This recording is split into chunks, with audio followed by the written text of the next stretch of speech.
Perkenalkan, kami dari kelompok 2, jurusan keperawatan program studi sarjana terapan dan profesi nurse. Dan di sini kelompok kami beranggotakan. Perkenalkan, nama saya Aulia Suci Ramadhani. Perkenalkan, nama saya Bayu Pradana Putra.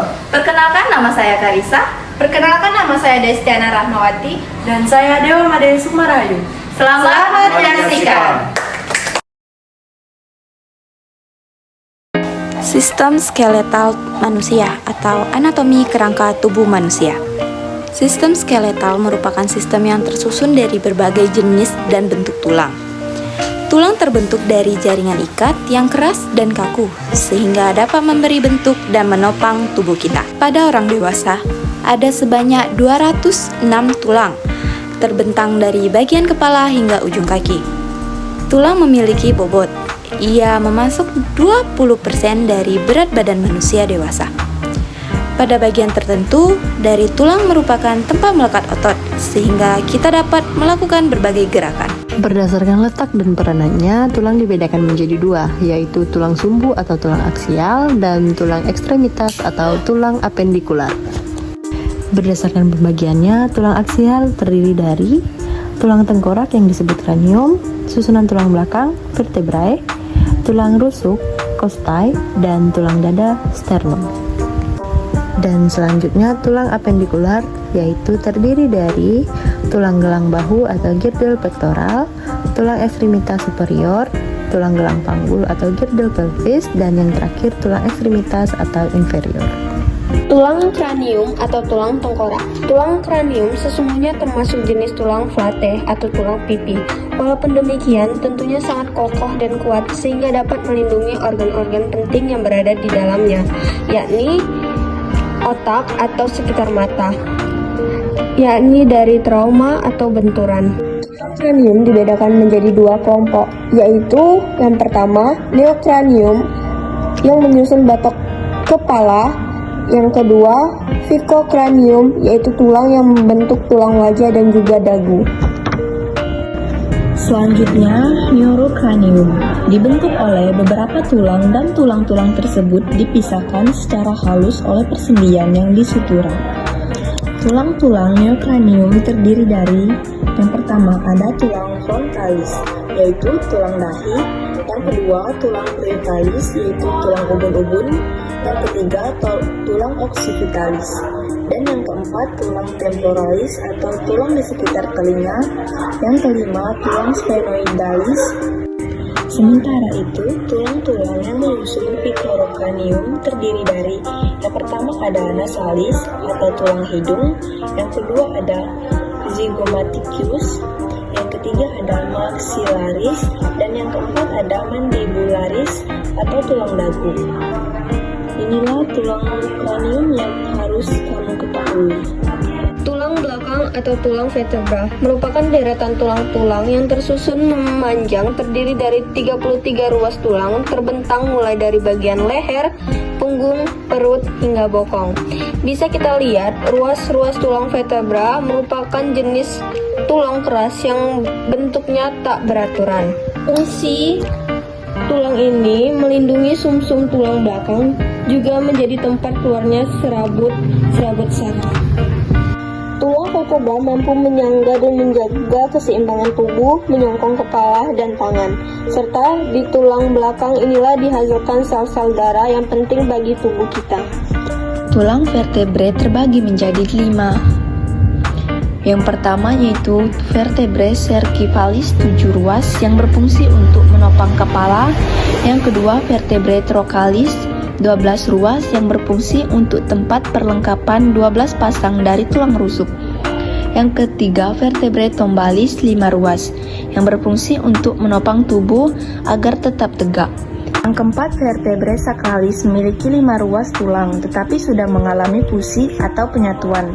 Tulang vertebrae akan melekat dengan tulang-tulang termasuk tulang punggul. Yang kelima juga tersusun dari 4 tulang yang telah berfusi juga. Tulang coccygealis disebut juga dengan tulang ekor. Os costai adalah tulang yang berbentuk pipi panjang melengkung, berjumlah 12 pasang, ke arah belakang melekat pada tiap ruas tulang vertebra. thoracalis, dan beberapa pasang tulang costae ke arah depan melekat pada tulang sternum. Jadi, bersama dengan tulang vertebra dan tulang sternum, tulang costae akan berbentuk ruang torak atau thoracalis cage yang berfungsi untuk melindungi organ-organ yang ada di dalamnya, yaitu jantung, paru-paru, hati, dan membantu dalam proses pernapasan. Tulang sternum termasuk tulang keras yang pipih, seperti mata pisau, terletak di tengah-tengah dada kita.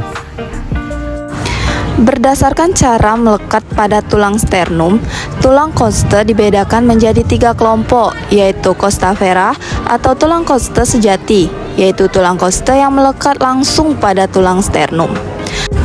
Tulang costa vera terdiri dari tulang costa yang ke-1 sampai tulang costa yang ke-7.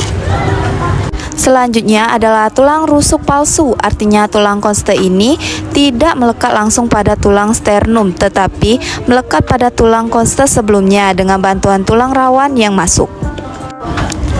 Tulang costa verae adalah tulang costa yang ke-8, 9, dan 10. Sedangkan tulang costa yang ke-11 dan 12 tulang costa layang. Artinya tulang costa ini sama sekali tidak melekat langsung pada tulang sternum. Dengan adanya hubungan tulang-tulang costa ini dengan tulang vertebrator, kalis, dan juga tulang sternum, maka terbentuknya yaitu tulang toraks yang berfungsi untuk melindungi organ seperti jantung dan juga paru-paru. Selanjutnya kita akan membahas mengenai tulang apendikular. Yang pertama kita bahas tulang-tulang gelang bahu atau girdle pectoris. Tulang-tulang bahu terdiri dari tulang selangka atau clavicula dan tulang belikat atau scapula. Tulang clavicula merupakan tulang yang letaknya di dada bagian atas ke arah depan tulang clavicula, melekat pada bagian atas dari tulang sternum, sedangkan ke arah belakang tulang clavicula merekat pada bagian atas tulang scapula. Fungsi dari tulang clavicula adalah sebagai tempat melekatnya otot-otot rangka yang berperan penting untuk menggerakkan daerah leher dan juga daerah dada. Sedangkan tulang scapula tepatnya di daerah punggung tulang berbentuk segitiga dan pipih. Tulang scapula berfungsi sebagai tempat melekatnya berbagai otot di daerah punggung dan penting untuk berbagai gerakan di daerah punggung dan bahu. Pada tulang scapula inilah nanti melekat tempat lengan atas atau yang disebut tulang komerus. Oke, baiklah. Selanjutnya dengan pembahasan mengenai tulang-tulang yang menyusun seterior. Tulang ekstenitas terior terdiri dari tulang lengan atas atau tulang komarus, tulang lengan bawah yang terdiri dari tulang humerus, radius, dan tulang ulna.